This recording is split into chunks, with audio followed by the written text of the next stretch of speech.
fez por ali. E eles estranharam. Eles perguntaram a Jesus depois: Senhor, por que isso? Por que tu pregou por parábola? Ele explicou por quê.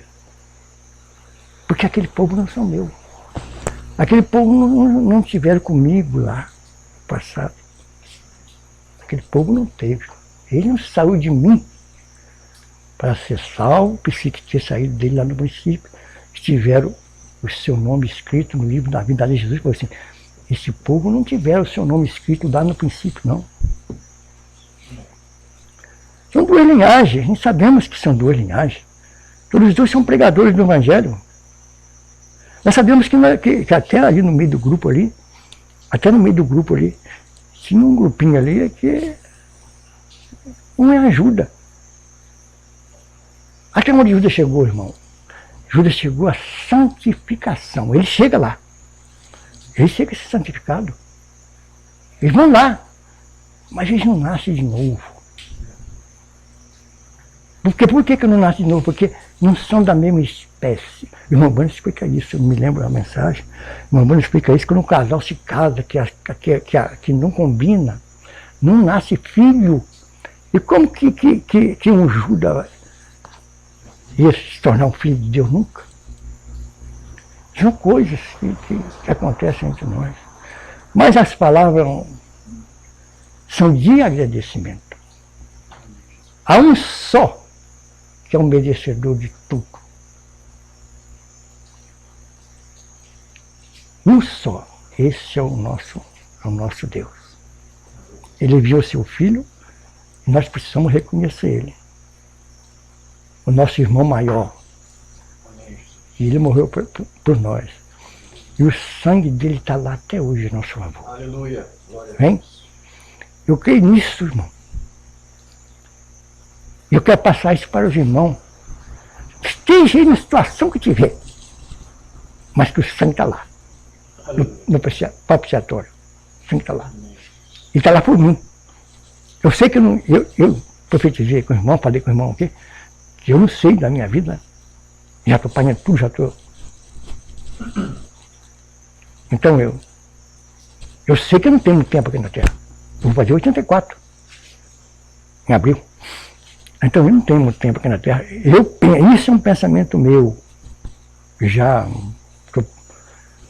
Então eu quero encontrar com meu amigo. Eu quero encontrar com ele. Ele é meu amigo. Entendeu? Eu não posso negar isso. Ele é meu amigo. É o único, não tem outro. Você pode ter os maiores amigos aqui na Terra. Mas Jesus é o seu primeiro, maior amigo. Amém, Senhor. Jesus, o Pai.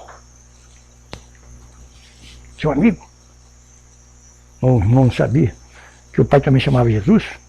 De acordo com o que disse Jesus, ele disse: eu vi em nome do meu Pai, eu manifestei o nome do Pai aos homens. Aquele anjo, quando apareceu lá, a Maria, para a gente colocar o nome dele Jesus.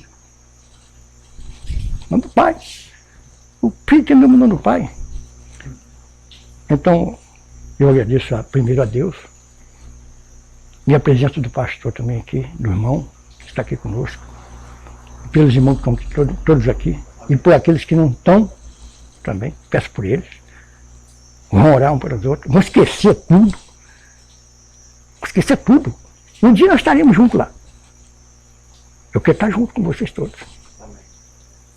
Então, nesse momento, eu entrego essas coisas na mão dele. Eu, se eu tivesse poderia de entregar, eu entregaria.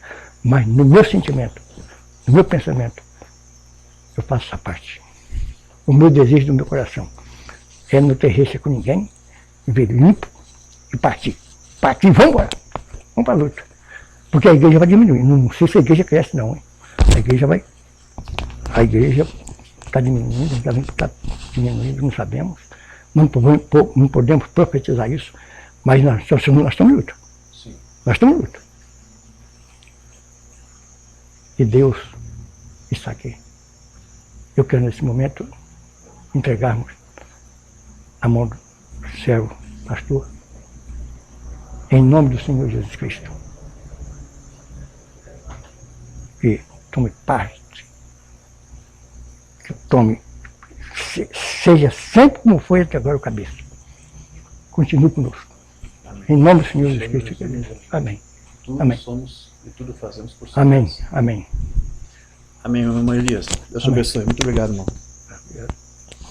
Graças a Deus. Amém, meus irmãos. Eu acho que agora vai ser mais fácil dos irmãos ouvirem. Estou vendo que o barulho da chuva já diminuiu. Sim? Então vamos para a parte da palavra. Você que trouxe a Bíblia, vamos abrir nossas Bíblias lá no Evangelho de Lucas, capítulo 6. Amém? Lucas 6, a partir do versículo 47. Vamos colocar de pé para fazer a leitura da palavra. Graças a Deus. Lucas, capítulo 6, versículo... Vamos ler do 47 até o 49.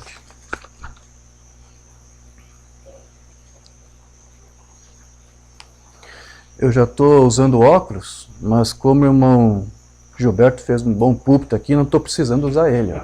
Mas se tivesse um pouquinho mais baixo, eu tinha que... Né, eu já estou armado aqui. Ó. Irmão Najib, lá de Belém do Pará, me doou, me deu de presente esse óculos aqui. Eu não estava precisando, até ele me dá, eu não estava precisando. Mas depois que eu saí de lá, não sei, aí eu percebi que eu estava precisando. Já estou precisando. Todos os irmãos, podemos ler? Lucas, capítulo 6, versículo 47. Diz assim a palavra do Senhor. Qualquer que vem a mim e ouve as minhas palavras e as observa, eu vos mostrarei a quem é semelhante. É semelhante ao homem que edificou uma casa e cavou e abriu bem fundo e pôs os alicerces sobre a rocha. E vindo a enchente, bateu com ímpeto a corrente naquela casa. E não a pôde abalar, porque estava fundada sobre a rocha. Mas o que ouve e não pratica é semelhante ao homem que edificou uma casa sobre a terra. Eu creio que outras traduções diz areia, né? Sem alicerces, na qual bateu com ímpeto a corrente, e logo caiu, e foi grande a ruína daquela casa. Vamos falar com o Pai. Eterno Deus e amado Pai, mais uma vez nos dirigimos a Ti uma palavra de oração, na esperança de que Tu possas falar conosco através da Tua palavra que nós lemos, e Te damos total acesso, Senhor, ao Teu Santo Espírito, para que Tu venhas falar conosco. Toma-nos, Senhor, nas Tuas mãos agora, abra os nossos ouvidos, abra o nosso entendimento, use aqui a mim, Senhor, os meus lábios indignos, para poder falar a Tua palavra para os Teus filhos, e que isso possa ser de bênção para todos que aqui estão. E que Tu venha, Senhor, realmente nos fundamentar mais e mais, como diz essa palavra que acabamos de ler, Pai. Que cada um dos Teus filhos aqui possam ser como aquele que edificou a sua casa, a sua vida, e um bom alicerce firme, que é a rocha de Cristo, a rocha da nossa salvação. Que Tu venha, Senhor, fazer esta obra em nossas vidas, para que depois possa vir chuvas, correntes, torrentes, e nós permanecemos inabaláveis. Esse é o nosso desejo, Senhor, e sabemos que somente através da Tua palavra que Tu pode fazer essa obra em nossas vidas. E que nós possamos hoje, mais uma vez, ao ouvir e meditar nessas coisas, que Tu, Senhor, possa alimentar e vivificar nossa fé através do Teu poder vivificador, que sabemos que está aqui nesse tempo do fim para preparar uma noiva para o Teu Cristo, que, como disse aqui o Teu servo, o irmão Elias, cremos que esta vinda do nosso Cristo está iminente, está próximo de acontecer, Senhor. Que possamos estar preparados, que cada um dos Teus filhos possa estar preparados para aquele momento, para aquele grande dia. Fala conosco, Senhor, que nós te pedimos, e crendo que Tu nos responde, nós te damos graças em nome do Teu Filho, Jesus Cristo. Amém. Sublime graça do Senhor, que há um infeliz salvou, eu cego fui, mas vejo já, perdido ele me achou. Amém, graças a Deus. Pode tomar vossos assentos. Vejam, meus irmãos, que aqui essas palavras de Jesus, elas possuem, na verdade, aqui várias aplicações, vários significados. Jesus, ele pode estar aqui apontando essas palavras tanto para Israel como nação, como também para um filho de Deus individualmente, né? Mas há pelo menos aqui 3 coisas que Jesus nos pede para que nós façamos. Se você prestou atenção na leitura aqui. Qualquer um que venha a mim, ouve as minhas palavras e as observa. Então são 3 coisas que aqui Cristo pede, né? Chama atenção para que todo filho de Deus faça. Nós temos que ir a Ele, nós temos que buscar a Ele, nós temos que ouvi-lo, né? E nós temos que mais? Ele disse observar as palavras. Ou seja, o que é isto? Praticar. Né? Agora, você realmente vai ouvir ou vai provar que você ouviu a palavra dele quando você permanece nessa palavra. E por você, obviamente, permanecer na palavra, você vai viver esta palavra e vai confessar esta palavra e vai praticar esta palavra todos os dias, né? Permanentemente. Jesus disse, se vós permanecerdes em minhas palavras, verdadeiramente sereis meus discípulos. Então, você vai provar que é discípulo, não apenas buscando ou ouvindo a palavra, ou até crendo e dizendo que, olha, que palavra maravilhosa, eu creio na palavra do Senhor, mas você vai provar que você é discípulo quando você permanece na palavra. Então há uma grande diferença entre você dizer que você crê ou que você ouviu e permanecer. São muitos que creem, são muitos que ouvem, são muitos até que buscam, mas Jesus disse, vocês têm que me buscar, vocês têm que vir a mim, vocês têm que ouvir a mim, e vocês têm que o quê? Observar, praticar o que eu estou ensinando. Então é isso que Cristo aqui está chamando. Então ele está aqui nos falando aqui de uma grande contradição que há entre aqueles que dizem que buscam a Deus, ou que creem a Deus, que até ouvem a sua palavra, mas que não conseguem pôr esta palavra em prática. Não, de fato, a observa. E o irmão Branham, ele disse que esses são os assim chamados cristãos de hoje. Eles são, na verdade, há uma grande diferença entre você ser crente e ser cristão. Nós temos muitos crentes nas igrejas aí, certo? Mas Deus não quer crentes, Ele quer cristão. E não é a mesma coisa. Crente, eu acho que a própria palavra que diz, né? Até o diabo é crente, né? Mas Cristo quer que você seja, além de um crente, um cristão. Quem é um cristão? É um que, como disse aqui Jesus, que vai a Cristo, que busca Ele, que ouve a Ele e que observa as suas palavras e que permanece nas suas palavras. Então, o que é um cristão? É alguém que é realmente um discípulo de Cristo. A palavra cristão, você sabe, quer dizer semelhante a Cristo. Então, todo discípulo tem que ser como Cristo. E é aquela pessoa que vai ser alguém que pratica, alguém que permanece nessa palavra.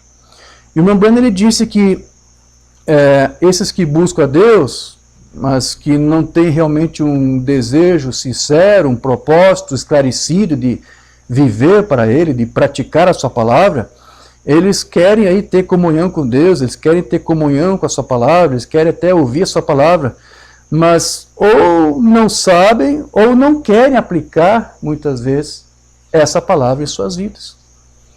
E observe também que Jesus, ele disse que as chuvas, as correntes, né, as torrentes, ele vem para todos. Ele criou 2 grupos aqui, daqueles que perseveram na palavra, que edificaram a sua vida sob a rocha, que é Cristo, e também fala de um outro grupo, que é aquele grupo que crê na palavra, ouve a palavra, até busca a Deus, mas não persevera, não persiste, o seu fundamento é como areia, né, movediça. Então, Jesus disse aqui que para esses 2 grupos, porque há aqueles que realmente perseveram, aqueles que buscam a Deus, aqueles que tentam fazer a vontade de Deus, que tentam aplicar em suas vidas a palavra, há aqueles que não conseguem fazer isto, mas tanto para um grupo quanto para outro, Jesus disse que vem sobre eles aí chuva, torrentes, temporais, ventanias, né? Vem para todos, seja bons ou maus, seja cristãos ou crentes. Esteja você preparado ou não preparado, a chuva, as torrentes, a violência de todos os males que o diabo quiser levantar sobre você, vai vir, independente se você é um crente ou não, independente se você está preparado ou não. Jesus diz, vai vir para todos.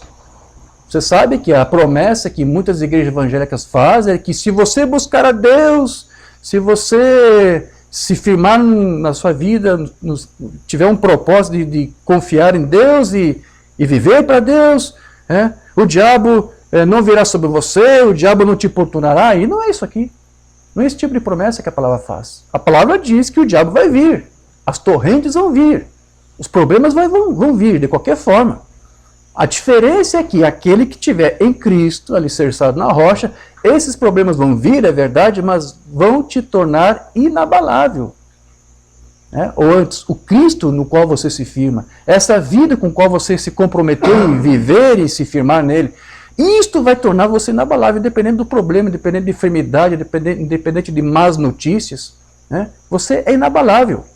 Mas para aqueles que não estão com as suas vidas firmadas na rocha, vai vir a luta, vai vir o problema, vai vir uma fofoca, vai vir uma discussão, vai vir uma briga, uma contenda, e você vai perder as estribeiras, você vai ficar nervoso, você vai ficar amargurado, você vai ficar se lamentando, e vai fazer com que, muitas vezes é o que acontece com alguns, acaba até abandonando a fé, porque Jesus, quando contou aquela parábola do bom semeador, ele, lembro vocês que ele mencionou aquela ocasião em que há alguns onde a semente, que a palavra é plantada, mas como há espinhos em volta e pedras em volta, e ele diz que esses espinhos, as pedras são os atrapalhos, são as tentações da vida, são os problemas, as mentiras do diabo, e às vezes a pessoa, ela está alegre com aquela palavra, assim disse Jesus na parábola, se alegra com a palavra, invoca a Deus, glorifica a Deus, mas por causa dos espinhos, das tentações, das lutas, das opressões do diabo, às vezes, muitas vezes, se esmorecem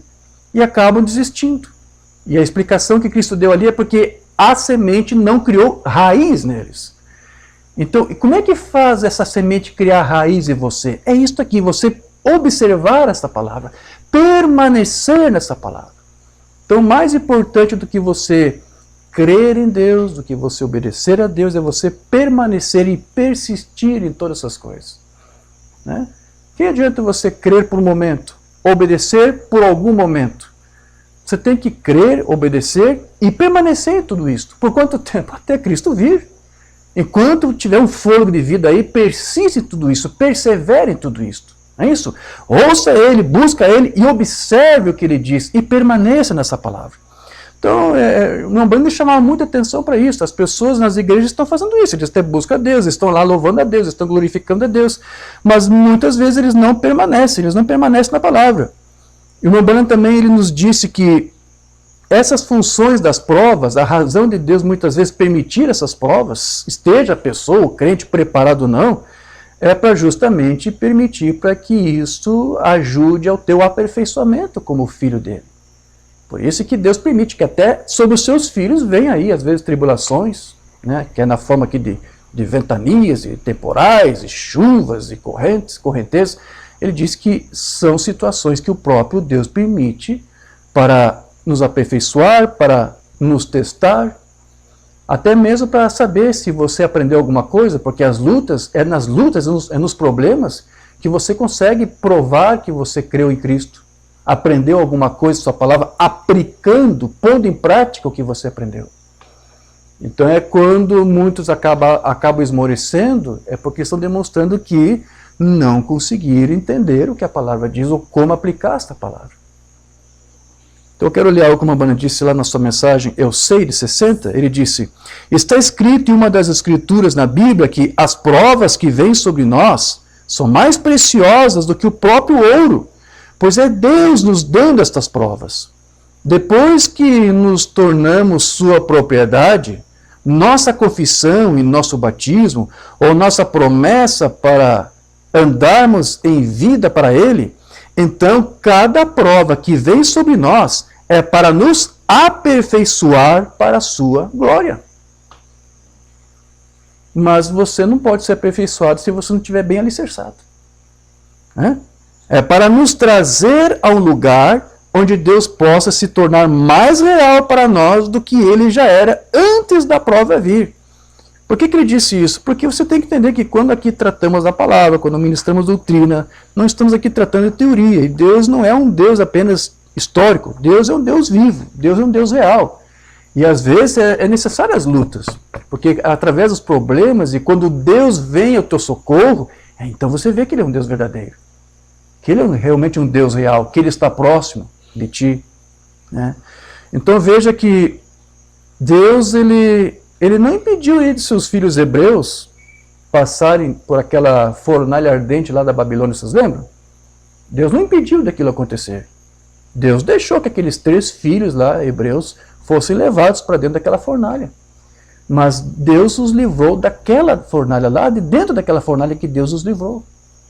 Então aquele é um tipo do que acontece muitas vezes com seus filhos. Deus às vezes não impede de nós passarmos por fornalhas ardentes, mas o importante é saber que se você está firmado na rocha, vem a fornalha, né, pode ser alimentada 7 vezes mais, como diz a Escritura, Cristo te dará o livramento. Cristo mostrará ser um Deus real para você.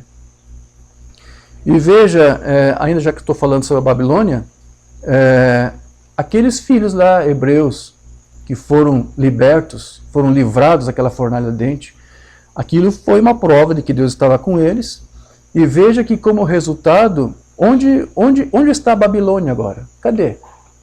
Porque a própria Babilônia, toda ela depois foi julgada pela fornalha do juiz de Deus. E o que restou da Babilônia? O que tem hoje da Babilônia? Não restou quase nada, só ruínas. Tem até uma pequena parte de uma cidade, da parte da Babilônia que eles conseguiram restaurar, tiraram peça por peça, tijolo por tijolo, pedra por pedra, e levaram, eu acho que foi lá para Londres, não sei para qual país, e fizeram um museu e colocaram todas aquelas pedras de volta no lugar. É pouca coisa que restou da Babilônia, mas o resto está tudo destruído, não sobrou nada. Não ficou pedra sobre pedra. E Israel, onde está Israel? Está lá, ainda subsiste como nação. Então olha a diferença de alguém que serve a Deus e de alguém que não serve a Deus. Então Deus sempre mostra estar a favor dos seus filhos. Deus sempre mostra estar a favor daqueles que clamam a Ele, que perseveram nele e que guardam a sua palavra.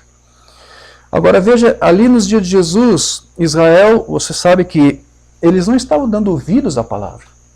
Porque o próprio Cristo ali, que era Deus manifestado em carne humana, estava ali e o povo de Israel não estava ali reconhecendo ali o dia da visitação do Senhor sobre eles.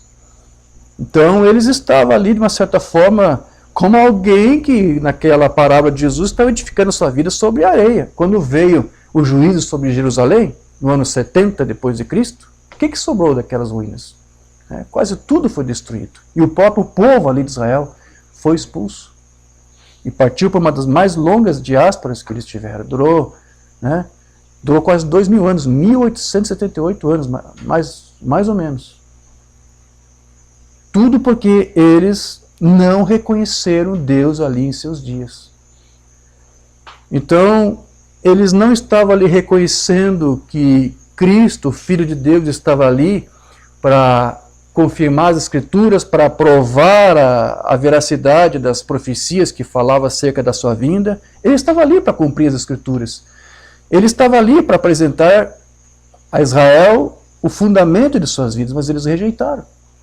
Então nós sabemos que apenas um pequeno povo, que Deus o chamou de a sua igreja, e a palavra igreja você sabe quer dizer chamados para fora, esse pequeno povo ali foi que creu no Senhor Jesus Cristo e o tomou como fundamento de si. Cristo é o fundamento de toda a igreja. Então, quando aquilo ali aconteceu, de Israel ter rejeitado a Cristo, até isso foi um cumprimento de uma profecia. Como que nós lemos lá no Salmo 118, verso 22. A pedra que os construtores rejeitaram, essa veio a ser a principal pedra angular. Nós sabemos que essa pedra é como aquela pedra da parábola ali, onde você firma a casa, constrói a sua casa sobre a rocha, sobre a pedra. É Cristo. Então Israel tinha uma pedra ali onde podia se firmar, mas rechaçaram essa pedra. Se fixaram em outra coisa, em seus próprios pensamentos, seu próprio entendimento. Então essa escritura aqui diz que os construtores haveriam de rejeitar. E quem são esses construtores? Eram aqueles que estavam ali edificando a vida religiosa de Israel naqueles tempos. Eram os fariseus, os saduceus, os escribas, os sacerdotes, os doutores da lei, os mestres, os rabinos. Esses eram os construtores. E esses construtores foram os que rejeitaram aquela pedra. E quando os apóstolos estavam ali anunciando Cristo, depois que ele partiu e deu a comissão para eles, você deve se recordar que Pedro e João estiveram ali na porta Formosa, chamada Formosa, e orou por um coxo, o coxo foi curado, e os construtores que rejeitaram a pedra não gostaram de ver aquele sinal, e os aprisionaram, e os interrogaram, os investigaram, e ali Pedro, João, cheios do Espírito Santo, porque eram pessoas iletradas, mas cheios do Espírito Santo, eles disseram, olha, o que vocês viram ser feito aqui, vocês rejeitaram, é aquilo que a própria palavra diz que aconteceria. Vocês são aqueles construtores que iriam rejeitar essa pedra, qual é Cristo, qual nós confessamos. Eu quero ler isso. Atos 4, verso 8.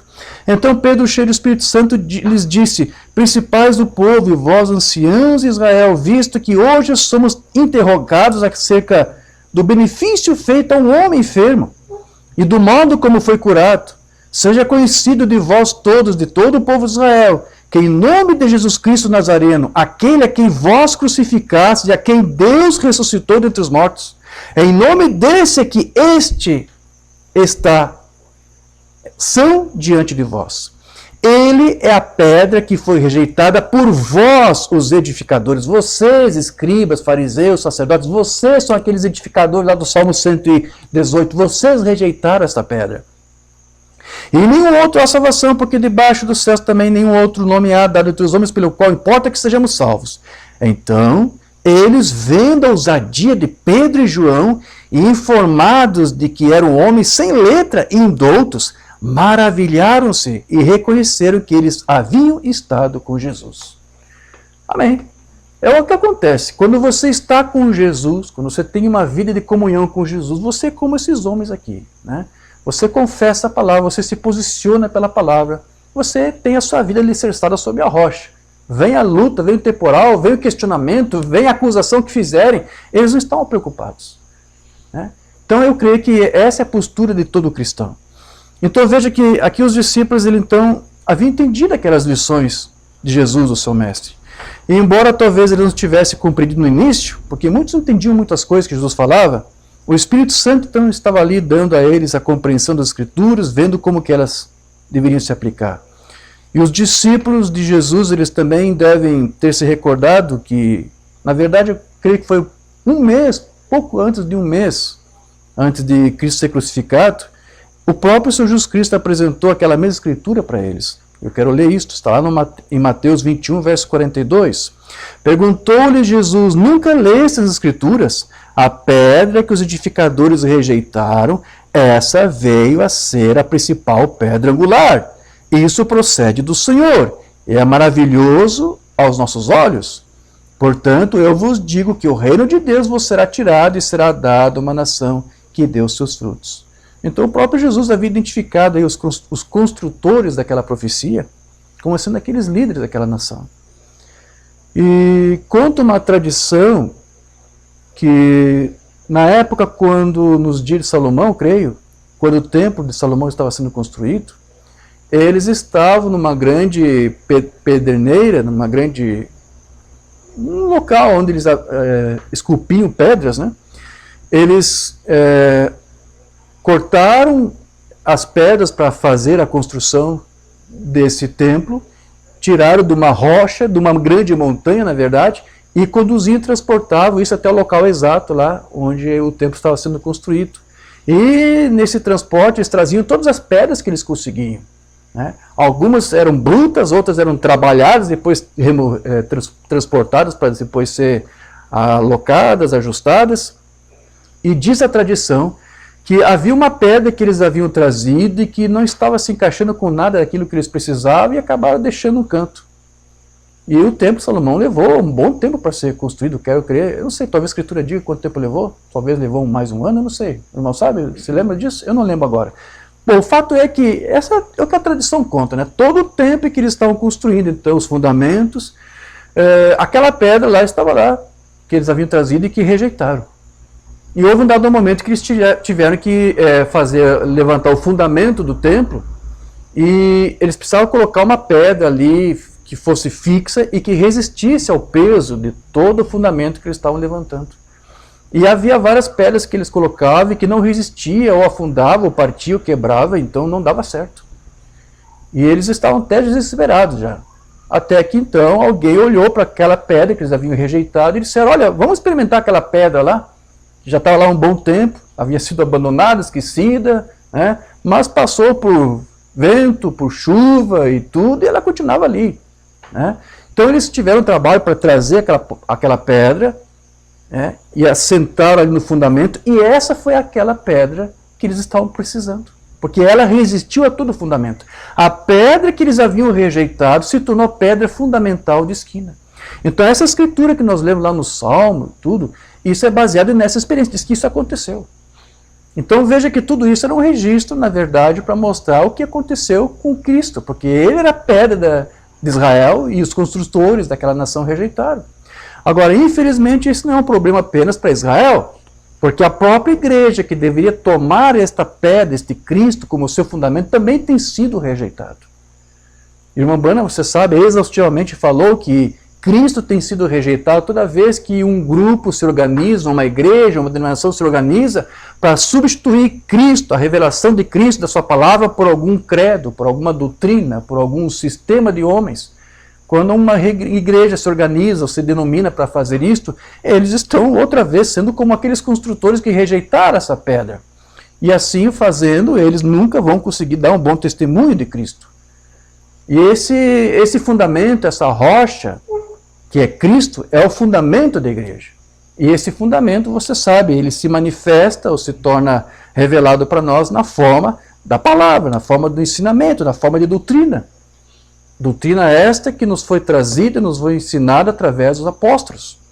Lá em Efésios 2:20 diz, e assim que já não sois estrangeiros nem forasteiros, mas concidadãos dos santos, e da família de Deus, edificados sobre o fundamento dos apóstolos e dos profetas, e que Jesus Cristo é a principal pedra da esquina, no qual todo edifício bem ajustado cresce para templo santo do Senhor, no qual também vós justamente sois edificados para a morada de Deus em espírito. Então aqui Paulo fala do fundamento dos apóstolos e também fala de Cristo como uma pedra angular. Dá a entender que ele está separando como se fossem duas coisas distintas, separadas, mas não. Esse fundamento dos apóstolos e essa pedra angular que é Cristo é tudo a mesma coisa. Não são duas coisas diferentes. Porque não é exatamente os apóstolos que é o fundamento da igreja, mas o que eles ensinavam. E o que eles ensinavam, o que era? Era a palavra de Cristo, era a doutrina de Cristo, que é a rocha, a pedra angular. Então, o fundamento dos apóstolos, ou seja, o ministério apostólico e Cristo, a pedra angular, é tudo a mesma coisa. Amém?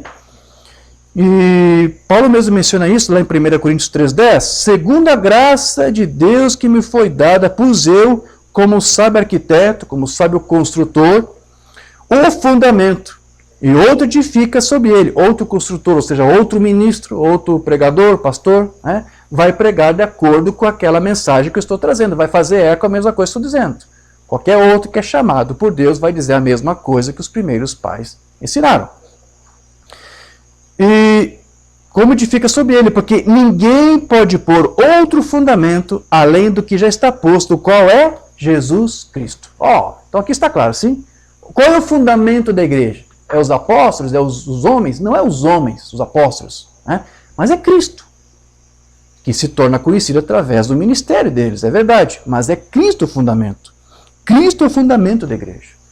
Agora, eu lembro que uma vez, isso já faz anos, eu pesquisei, quero ver se eu... Sim, separei aqui, quero mostrar para vocês, porque eu fiz uma pesquisa anos atrás para ver como que a igreja católica ilustrava isso aqui. Porque vocês devem saber que a igreja católica pensa que o fundamento da igreja, a igreja romana, não é Cristo. Eles não pensam, não interpretam assim. Eles acham que o fundamento da igreja toda é o Papa. Tanto é que eu encontrei essa ilustração, eu até ampliei aqui para ver se você consegue ver, a ilustração que eu encontrei na internet. Olha só o título aqui, Aulinha para crente, o católico dando uma lição para o crente para saber como se interpreta corretamente a escritura. Então aqui eles dizem que o fundamento da igreja é a pedra base, que é quem? Pedro, que é o Papa. Então o Papa é a base da igreja. E logo aqui em cima, quem é que aparece? A pedra angular, que é Cristo. Presta atenção nesse diagrama, porque aqui eles colocaram Cristo acima do Papa. Ou seja, Cristo está edificado sobre o Papa. Então se você tira o Papa, até o próprio Cristo cai. Tudo desmorona, tudo cai. Porque o Papa é a base. O Papa é o fundamento. Por que isso? Porque diz lá, né, os apóstolos, os fundamentos, então eles devem pensar literalmente que realmente a igreja está alicerçada sobre um homem, sobre um ofício de um homem. Né? Então eles fazem essa distinção, fazem essa separação. Então primeiro é o Papa aqui, e depois Cristo, e depois tudo o resto, o corpo de Cristo. Então isto aqui é anticristo. Eu disse para você que o fundamento e a pedra angular é tudo a mesma coisa. Então não é Cristo fundamentado sobre o Papa. Tanto é que isso não é... Você sabe que isso não é bíblico. Isso é apenas um dogma de Roma, que eles utilizam aí para distorcer o que a Escritura diz. Então, com isso nós podemos ver que não é somente Israel, então, mas a própria igreja, a partir do momento que ela se organizou, ela rejeitou esta pedra angular e coloca uma coisa que o substitui. E essa pedra, ela tem sido rejeitada aí não somente nos dias de Israel, como também nos dias de hoje.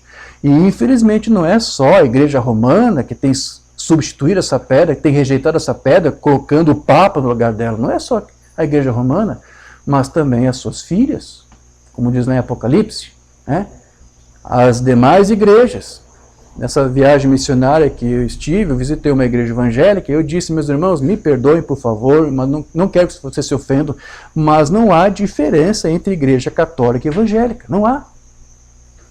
Porque os mesmos problemas, os mesmos vícios, os mesmos defeitos que você alega que os católicos têm, os evangélicos também têm. Né? Os católicos são idólatras, mas você vê certas igrejas evangélicas também praticando idolatria. Né?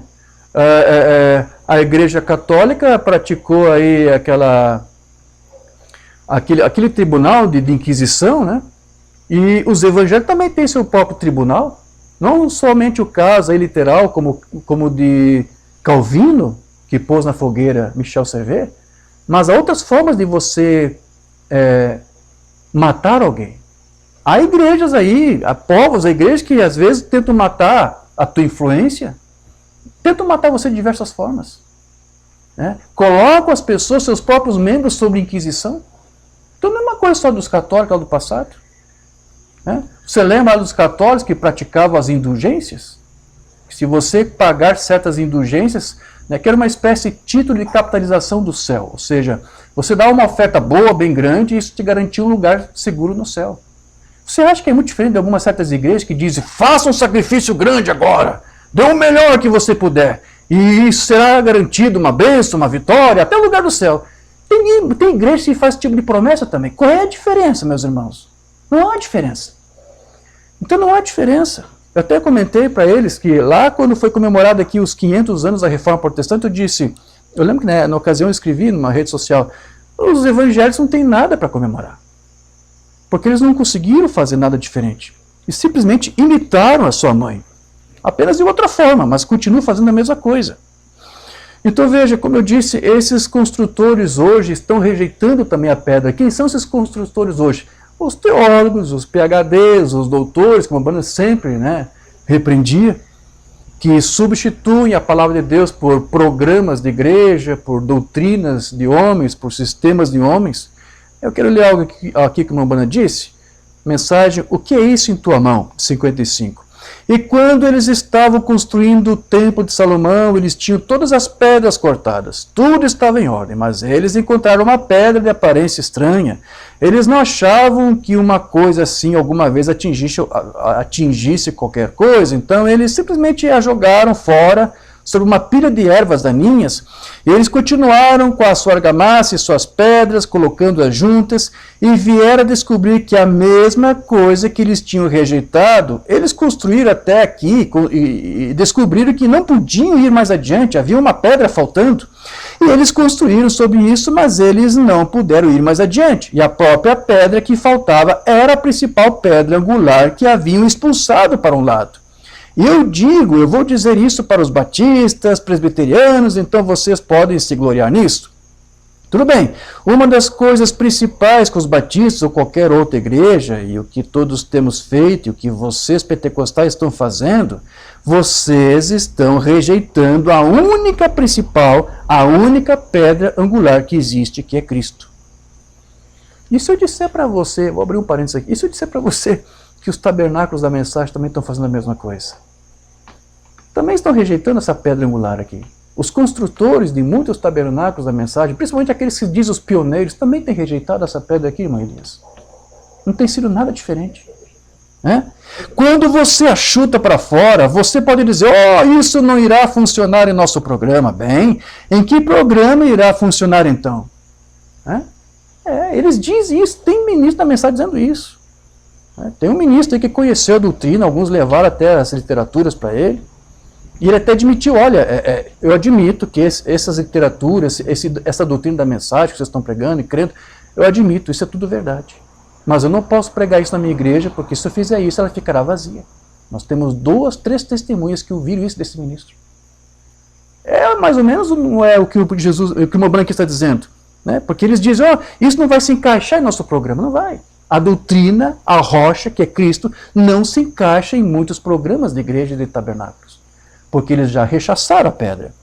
Bem, que programa irá funcionar então? Você simplesmente sai do seu programa para o programa dele. E a igreja segue em frente. Coloque a pedra fundamental primeiro. Se você não fizer isso, você descobrirá depois de algum tempo que é apenas tijolo e argamassa novamente. Então, eles tiveram que receber a pedra de esquina primeiro antes que eles pudessem.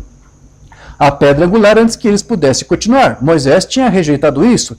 Ele rejeitou os princípios de Cristo. E então ele pensou que estava certo, mas depois ele se tornou um refugiado e casou-se, teve esses filhos, e estava pastoreando as ovelhas de Jetro, que arranjou-lhe um emprego para pastorear ovelhas. Você sabe, né? Moisés sabia que ele tinha um chamado, mas ele tentou responder o chamado da sua própria maneira, não foi da maneira correta. Então, ao invés de ser vitorioso, ele foi fracassado, saiu correndo, fugido, envergonhado. Aí Deus levou em bom tempo, 40 anos, para depois poder usar o seu profeta. Para ter certeza que durante esse tempo todo aí, o Egito havia saído dele. Então veja aqui Cristo, então, essa pedra fundamental, essa pedra angular da igreja, e rejeitar qualquer um dos seus princípios, como o Mambana aqui diz que Moisés fez, é rejeitar Cristo, essa pedra. E como nós já temos aí estudado, o fundamento da igreja, que são os princípios, as verdades básicas da fé cristã, que os apóstolos assentaram para nós, é isso que vai nortear, é isso que vai nos dar a revelação de Cristo. A doutrina de Cristo é a própria revelação de Cristo para nossas vidas. Mensagem Mambana ao arrebatamento, ele disse, quem diz os homens ser o filho do homem? Um deles diz que tu és Moisés, Elias e assim por diante. Ele disse, e vós, quem dizeis que eu sou? Ele disse, tu és o Cristo, o Filho do Deus vivo. Ele disse, bem-aventurado és tu, Simão, filho de Jonas, porque não foi carne e sangue que te revelou. Meu Pai que está no céu te revelou sob esta rocha. A revelação espiritual de quem Deus é, de quem Jesus é que a igreja será edificada. Amém? Então a igreja está edificada sobre essa rocha, sobre essa revelação de quem Deus é e de quem Cristo é. Quero ler lá em Mateus agora, capítulo 13, a partir do verso 24. Propôs-lhe outra parábola, dizendo, o reino do céu é semelhante ao homem que semeia a boa semente no seu campo, mas dormindo os homens veio o seu inimigo, semeou o joio no meio do trigo e retirou-se. E quando a erva cresceu e frutificou, apareceu também o joio. E os servos do pai da família, indo ter com ele, disseram-lhe, Senhor, não semeaste tu no teu campo boa semente? Por que tem então o joio aqui? Ele lhes disse, o inimigo é quem fez isso. E os servos lhe disseram, bem, queres, pois, que vamos arrancá-lo? Ele, porém, lhes disse, não, para que ao colher o joio, não arranqueis também o trigo com ele. Deixai crescer ambos juntos até a ceifa. E por ocasião da ceifa, direi aos ceifeiros, colhei primeiro o joio e atai-o em molhos para o queimar, mas o trigo ajuntai-o no meu celeiro. Então veja, Jesus disse, há aqueles que edificam suas vidas sob a rocha e há aqueles que edificam sob a areia. E em várias outras ocasiões, Jesus tentou mostrar que realmente existe aí no meio da igreja 2 grupos assim, que ele chamava que era o trigo e que é o joio, que é uma referência, na verdade, a 2 povos, a 2 igrejas, a 2 vinhas. Mambana chamava também de igreja espiritual e a igreja natural. Quem é a igreja natural? É a que rejeitou, são os fundadores, os edificadores que rejeitaram a pedra angular. A igreja espiritual é que aceitou a doutrina apostólica e se firma nessa revelação de quem é Cristo e de quem é Deus, como disse o Mambana. Então nós temos aí nas igrejas esses dois grupos, eles estão juntos em toda parte. As duas vinhas são dois espíritos, são dois grupos de pessoas diferentes, são dois tipos de igreja. A irmã Banda diz, um é carnal, o outro é espiritual, mas ambas são religiosas, ambos têm dons, ambos têm unção, né? E até você pode dizer que entre os naturais, né, a igreja natural, você também tem aqueles que podem ser chamados de Deus. Como assim, irmão Jorge? Agora eu não entendi. Eu achei que só os ministros de Deus que poderiam ser chamados por ele. Você quer dizer então que na igreja falsa, na vinha falsa, pode ter ministros falsos chamados por Deus? Como é isto? Bom, você esqueceu que Mambana disse que foi Deus mesmo quem chamou Judas para ser apóstolo? Não foi Judas que se ofereceu, eu quero ser apóstolo. Não, foi Deus quem chamou. Mambana disse, Deus chamou Judas para ser um apóstolo. Então quando alguém às vezes diz, eu tenho um chamado de Deus, eu não vou duvidar. Pois até o Judas Deus chamou. E será que Deus não pode fazer a mesma coisa hoje? Ele não é mesmo ontem, hoje, eternamente? Agora, por que Deus permitiria uma coisa dessa? Eu já te disse, Deus faz essas coisas para nos testar. Então por que a falsa vinha está misturada entre a verdadeira? Para testar a verdadeira. Para saber o quanto eles conseguiram permanecer nessa rocha, o quanto eles conseguiram aprender e aplicar o que aprendeu. Porque eu já tenho dito, eu quero crer que você está entendendo. Não basta apenas dizer que é crente, não basta apenas dizer que você entendeu a palavra, mas o importante, o fundamental é você permanecer nela, aplicar. Qual foi a palavra que Jesus disse? Observar. Então muitos não observam. E a prova disso é quando vem uma luta, vem uma posição, como eu disse, problemas, mas também, além desses problemas externos aí que o mundo cria, né, como pandemia e crise econômica, seja o que for, também tem os problemas internos que o próprio diabo permite que no meio da igreja surja, que são ministros com suas doutrinas, com seus ensinos, e aí é uma situação que Deus permite que se crie para saber qual é a postura, qual é a atitude que a vinha verdadeira vai tomar. A vinha verdadeira vai discernir o errado e vai rechaçar o errado, porque ela não rejeitou a pedra angular. Agora, aqueles que rejeitaram a pedra angular cederão a qualquer outra sutileza que é apresentada em seu lugar. Então eu quero crer, irmão Elias, que Deus permite o joio e o trigo estar junto para que este joio, e com tudo mais que ele for fizer, ensinar, que seja de teste para aqueles que alegam crer em Cristo. Os que alegam crer em Cristo, os que alegam de ter entendido a sua palavra, tiver a revelação de Cristo, vão se posicionar pelo verdadeiro, por mais milagroso que sejam os sinais que a falsa vinha faz. Porque Mambana disse, são dois povos religiosos, ambos têm unção, ambos têm poder. Sim, Mambana disse isso, e é verdade, a Bíblia, né, respalda o que Mambana disse. E ele disse que isso é para mostrar o que a Escritura diz, que seria tão parecido com o verdadeiro que, se possível fora, enganaria até os eleitos. Mas não é possível, porque os eleitos realmente não rejeitaram a pedra angular de esquina, que é a revelação de Cristo. Amém? Mambana disse lá no seu livro das Eras, há uma verdadeira igreja e uma falsa igreja. Há uma verdadeira vinha e uma falsa vinha.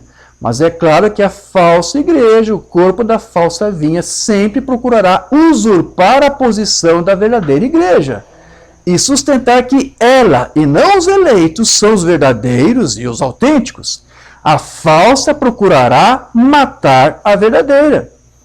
Foi assim no livro de Atos, é assim que é exposto nas 7 eras, e é assim que está declarado nas várias epístolas. É assim que foi, é assim que é agora. É assim que será, não pode mudar. Terrível. A mamãe disse, isso não tem como... Esse quadro aqui é o quadro dos primórdios da igreja. Ou não precisa, vamos mais para trás, ainda antes de existir igreja. Porque Paulo, na sua epístola aos Gálatas, ele faz menção do tempo em que Ismael perseguia o seu irmão Isaac. E Paulo tomava isso como exemplo para você entender. Assim é a igreja natural, a igreja carnal, como disse Mambana, que combate e persegue a vinha verdadeira. Então como é que você faz para discernir o falso do verdadeiro? Veja quem é o perseguido e quem é o perseguidor. Aí você vai saber quem é quem. Né? Eu quero ler que Paulo disse em Gálatas 4, verso 22. Porque está escrito que Abraão teve 2 filhos, uma da escrava e uma outra da livre. Todavia, o que era da escrava nasceu segundo a carne, mas o que era da livre por promessa. O que se entende por alegoria, ou seja, isso é um tipo, isso é uma figura. Então Paulo vai dar uma explicação desse tipo aqui. Porque essas são as duas alianças, uma do Monte Sinai, gerando filhos para a servidão, que é Agar. Ora, esta Agar é Sinai, um monte da Arábia, que corresponde a Jerusalém, que agora existe, pois é escrava com seus filhos, mas a Jerusalém, que é de cima, é livre, a qual é mãe de todos nós. Porque está escrito, alega-te estéril, que não dás a luz, esforça-te e clama, que tu que não estás de parto, porque os filhos da solitária são mais dos que os da que tem marido. Mas nós, irmãos, agora aqui está, somos filhos da promessa, da descendência de Abraão, de Isaac, somos filhos da promessa, como Isaac. Mas como então aquele que era gerado segundo a carne, ou seja, Ismael, perseguia o que era segundo o Espírito, ou seja, Isaac, assim é também agora. Quem disse isso foi Paulo. Então Paulo aqui está dizendo, olha, você lembra no passado quando Ismael perseguia Isaac? A mesma coisa acontece hoje. Você tem aí pessoas que se dizem cristãos, que são irmãos, têm companheirismo, mas é a falsa vinha perseguindo a vinha verdadeira. E como foi nos dias de Paulo, como ele disse que isso estava acontecendo lá, porque Paulo também era perseguido por irmãos, por cristãos, que se diziam cristãos, que eu já expliquei para você, não é cristão, era crente. Há uma diferença de ser crente e ser cristão. A mesma coisa acontece hoje. Eles também estão perseguindo. Então nós temos duas igrejas. Disse o irmão Banda que essas duas igrejas estão misturadas. Então, é muito fácil de identificar, como eu disse, quem uma e quem outra. Basta você ver aí quem é o perseguido e quem é o perseguidor. Mambana vai dizer outra mensagem aqui, o maior do que Salomão está aqui. Existem duas igrejas, existe a igreja natural e existe a igreja espiritual. E ao se misturá-las, não há maneira alguma de separá-las, como disse Jesus. Um semeador saiu e ele semeou sementes. Algum semeou boa semente e um homem mau semeou o joio. O lavrador, que era o pastor, disse, agora vamos retirar o joio. Ele disse, você vai tirar o trigo junto com ele. Deixa-o crescerem juntos. Portanto, não há maneira de separar a igreja natural e a igreja espiritual. Mas a igreja espiritual é a igreja eleita, chamada para fora e retirada somente por Deus. Eles são os únicos que querem ouvir a palavra do Senhor. Não importa quão difícil, parece estranho dizer isso, mas alguns homens estão predestinados para a destruição eterna. Porque uma vez joio é joio. Não tem como o joio se transformar em trigo, não tem como o trigo se transformar em joio. A Escritura diz assim, homens de outrora pré-ordenados a esta condenação para transformar a graça de Deus em lascívia. No capítulo de Judas, então, nós não gostamos em pensar dessas coisas, mas há algumas pessoas que nunca serão salvas. Não importa o que você faça. Eles são muito religiosos. Não importa o quão convincente você tente ser acerca de doutrina, eles não vão retroceder. Eles rejeitaram a pedra de esquina. Eles rejeitaram Cristo como seu refúgio. Então, veja, eles são fiéis ao seu sistema, eles participam dos programas de igreja, eles participam aí... Mamãe diz que é um povo religioso, né? Eles participam aí dos círculos de oração, eles participam de suas recreações, festas, convenções, todos os programas que as igrejas fazem, eles estão ali. Porém, então, logo a palavra é pregada para eles, é transmitida, eles a rejeitam. Então, eles vivem aí uma vida religiosa, até bastante ativa na sua igreja, justamente para quê? Para tentar dissimular e encobrir a sua incredulidade. É o melhor refúgio para essas pessoas, viver uma vida religiosa. Tem pessoas que passam um bom tempo das suas vidas na igreja e ainda são incrédulas. Mas eles usam a sua vida religiosa para cobertar a sua incredulidade. É o melhor refúgio, é a coisa mais eficiente que eles podem fazer para disfarçar a sua incredulidade. É viver uma vida religiosa. Amém? Vocês estão entendendo isso? Então veja que o Umbanda ele afirma que a igreja natural ela é bastante religiosa. Ela, por vezes, ao menos externamente, ela aparenta ser muito zelosa, mais, como ele disse no livro da Zero, assim, do que a igreja eleita, a igreja espiritual. Então isso significa que alguém pode até ser um membro muito fiel a uma denominação, porém isso não é o suficiente para torná-lo um cristão. Não é ser membro de uma igreja, de um tabernáculo, que faz você de um cristão. É como aquilo que eu disse no início, é você ser fiel à palavra e permanecer fiel a esta palavra. Outra mensagem mormônica que eu quero ler aqui, a fé que uma vez foi dada aos santos. Aí está Esaú e Jacó, vamos tomá-los apenas por um momento. Ora, Esaú era muito melhor, mais cavalheiro, do tipo cristão, como nós chamaríamos hoje, do que Jacó. Ora, claro que ele era. Esaú tomava conta do seu velho pai cego, ele arrebanhava os bois, ele saía para caçar, ele conseguia alguns veados e alimentava o seu velho pai. E Jacó era apenas um pequeno sujeito que ficava em volta da casa, do tipo preguiçoso. Mas qual era a diferença com Jacó? Jacó tinha a recompensa de Deus, o direito à primogenitura. Não era o maior alvo que Jacó tinha? Buscar a primogenitura? É isso mesmo, um tipo perfeito de hoje. Alguém diz, bem, aqui está um bom homem, ele vai à igreja, ele vai todos os domingos, ele é um bom pagador na igreja, ele pertence à melhor igreja da cidade, ele educa os seus filhos, ele faz isso. Isso é muito bom, isso é bom como cidadão, mas irmão, isso nada tem a ver com o cristianismo. Nada. Você que vai à igreja, tem o seu nome em cada livro da igreja que há em Palm Beach, ou na Flórida, isso nunca lhe fará bem nem um pouquinho, ainda que o pregador possa descer a bandeira meio massa e dizer que você partiu e foi para o céu, mas a menos que você seja nascido de novo, você está perdido. Certo? Então é isso como Bana diz, a falsa vinha, ela se vangloria de suas obras, se vangloria daquilo que faz. Mas o cristão se vangloria daquilo que Cristo já fez por eles. Certo? Você não faz alguma coisa para ser salvo. Você faz obras porque você já foi salvo. Você não faz obras na esperança de que Deus te abençoe. Você faz obras, você faz algo para Deus como gratidão, sabendo que Ele já te deu todas as bênçãos, os lugares celestiais em Cristo Jesus. Você faz como um sentimento de gratidão pelo que Cristo já fez por você. Então, nas muitas igrejas, muitos fazem esperando alguma coisa em troca. Nós fazemos as mesmas obras, mas não nesse sentido. Nós fazemos como agradecimento pelo que Ele já fez por nós. Deixa eu ler só mais algumas mensagens. Eu quero ser curto aqui, eu quero ser breve aqui na minha palestra. Está bem? Eu quero concluir aqui. Ouvindo, recebendo e agindo sobre a palavra de Deus. E então vemos que nesses dois, o povo carnal e o espiritual, é dessa maneira que sempre acontece. É dessa maneira que é hoje. Sempre foi assim. Caim e Abel, lá no Jardim do Éden. Quando o Éden foi criado, havia duas árvores para um homem fazer a sua escolha. Uma vinha a ser sabedoria, a outra vinha a ser vida. Havia dois jovens, Caim e Abel, ambos religiosos. Um deles desejava a vida eterna e ele ofereceu a Deus, por fé, um mais excelente sacrifício que Caim. Um tipo perfeito das igrejas de hoje. A igreja natural e a igreja espiritual. E não há dúvida de que eu estou falando com ambas as classes agora. O irmão Bana está dizendo, eu estou diante dos dois grupos aqui. Eu não tenho dúvida sobre isso. O irmão Bana não tinha papas na língua, né? Eu estou diante de trigo e diante do joio aqui. E talvez pela fita falarei com dezenas de milhares deles também. Tem muito joio escutando fita, irmão Elias. Fazendo até culto de fitas. Mas veja, a igreja natural é simplesmente a igreja carnal.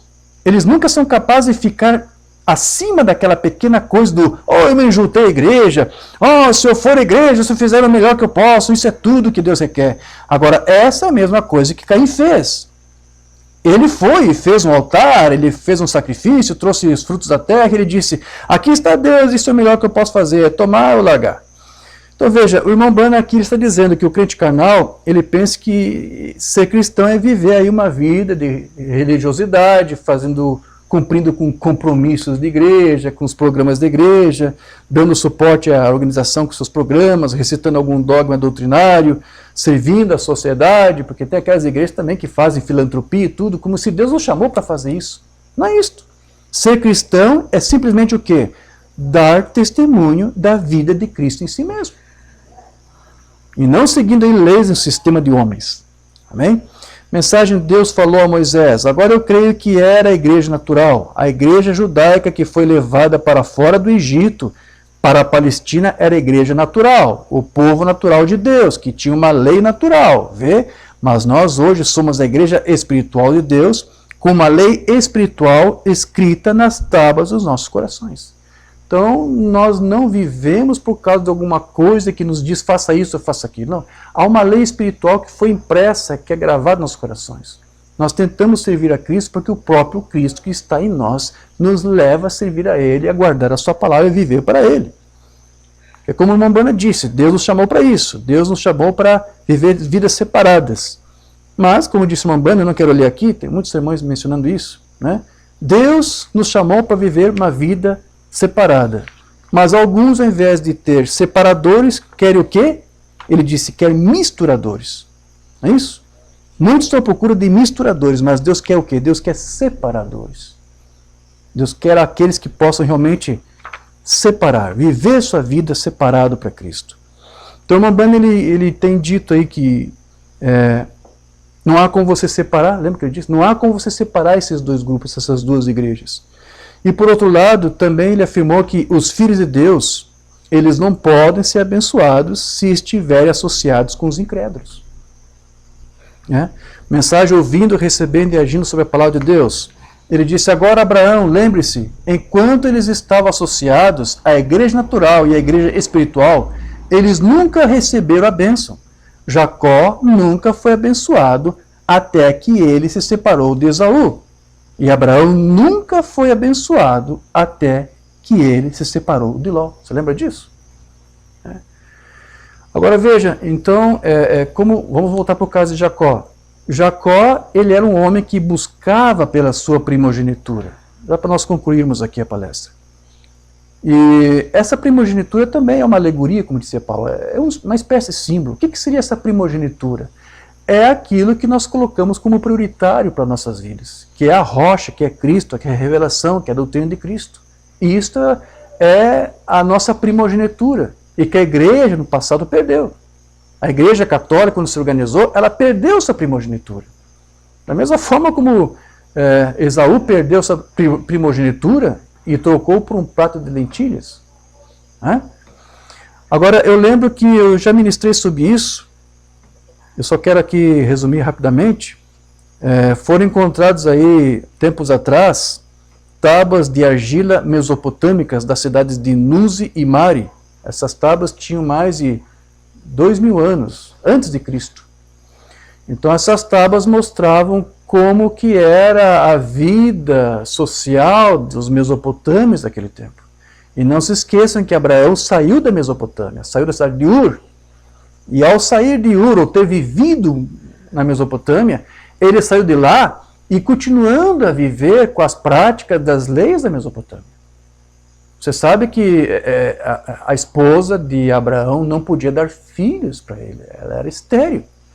E você lembra que chegou ao ponto em que Abraão chegou a escolher um servo seu chamado Eliezer, é isso?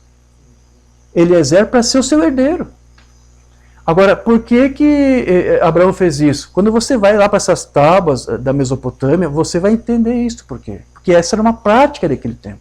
Havia uma lei lá que dizia que quando um casal não podia ter filhos, para ele ter então um herdeiro, ele podia então adotar um dos seus servos, um dos seus escravos, como se fosse seu filho, e passar a herança então para esse servo.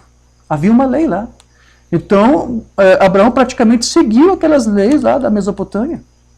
Porém, essa mesma lei também dizia que se porventura, por alguma razão, a esposa desse homem então lhe desse um filho, então ele tinha o direito de desfazer aquela herança, desfazer aquela paternidade, aquela adoção daquele servo seu e dar então a sua herança para aquele seu filho legítimo, que é de direito por causa que a sua esposa lhe deu um filho. E foi exatamente o que aconteceu quando Sara deu para Abraão um filho, Isaac. Então o que aconteceu? Ele automaticamente desfez aquela herança que ele havia assinado, e fez um compromisso, obviamente, assinou um testamento, olha, Eliezer, você é meu herdeiro, você é dono de tudo. Mas quando Sara lhe deu um filho, então ele teve direito, pela lei da Mesopotâmia, de romper aquela lei, aquele contrato, né, e fazer agora do seu filho legítimo o seu verdadeiro herdeiro. Vocês lembram também numa outra ocasião, que ainda quando Sara não pôde dar um filho para Abraão, a própria Sara sugeriu para que ele tivesse relações com uma concubina, para que ele tivesse um filho com ela, então o filho seria o seu herdeiro. Você lembra disso? E isso também estava lá naquelas leis da Mesopotâmia. Essas placas falam tudo isso. Eles traduziram ali aquela linguagem cuneiforme e lá falavam situações, até citavam nomes de pessoas, né? Então, era uma prática daquele tempo. Então, o homem poderia, então, casar-se com uma concubina, ou juntar-se com uma concubina, e o filho que tivesse com ela seria o seu herdeiro legal. Então veja que tudo isso aconteceu seguindo aquelas leis. E aí você lembra de quando Esaú trocou a sua primogenitura por um prato de lentilhas, você lembra disso? Isso também foi para seguir uma lei lá da Mesopotâmia. Nessas placas há inclusive o nome de alguém que fez isso. Né? Ele trocou, ele deu a sua primogenitura para uma outra pessoa, para um outro irmão seu mais jovem, por 3 ovelhas, um rebanho de ovelhas, algo assim. Então naquele tempo havia essa prática. Então quando Esaú fez isso, né, trocou também a sua primogenitura, foi seguindo essa prática, esse costume. Mas veja que a Bíblia diz que Esaú, ele profanou. Ele profanou. Então o que quer dizer isso? Não importa que havia uma lei lá que dizia que ele podia fazer isso. Ele não devia fazer. Mas por que então Esaú fez mesmo assim? Ainda que ele alegasse, eu tenho uma lei que me diz que eu posso fazer. Por que a Bíblia condenou aquele ato dele? Porque aquilo que ele fez é um ato que é um tipo da igreja natural. A igreja natural, ela profana das coisas de Deus. A igreja natural, ela prefere abolir ou abrir mão das leis de Deus para aceitar uma outra lei de um homem. E foi o que aconteceu com Esaú, e é um tipo de igreja natural. Assim como Esaú rejeitou a sua primogenitura e nem chorando amargamente pôde o reaver de volta, assim é o que tem acontecido com as igrejas que se organizaram. Rejeitaram a sua primogenitura e abriram mão da palavra de Deus para aceitar uma outra coisa, um credo no seu lugar. E você sabe que agora, quando Deus nos envia um profeta para trazer a mensagem apostólica, o que foi isso? O que Deus fez através desse mensageiro? Nos trouxe de volta a nossa primogenitura. Agora nós temos direito à nossa primogenitura novamente. Que, como eu disse, é um tipo da doutrina apostólica, que é Cristo, o próprio Cristo. Agora a primogenitura nos foi outorgada novamente.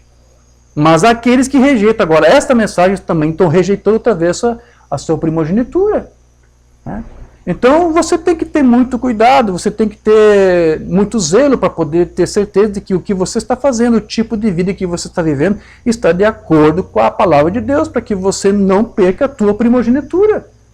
Ainda que alguém chegue até dizer para você, olha, mas isso que eu estou fazendo é uma coisa que até o pastor disse que eu posso fazer. O pastor disse que eu posso aí cortar meu cabelo, eu posso vestir uma outra roupa, mas não é isso, não faça isso. Eu sei que tinha uma lei que protegia lá Esaú, ele até se baseou desse, mas ele disse, não faça isso, você não se conforma com o mundo. Ah, mas qual é o problema de pular carnaval? O pastor disse, instituiu aqui carnaval gospel. Nós vamos ter agora uma Réveillon gospel. Qual é o problema? Não importa que ele criou isso aqui baseado no mundo, você não tem que se submeter a isto.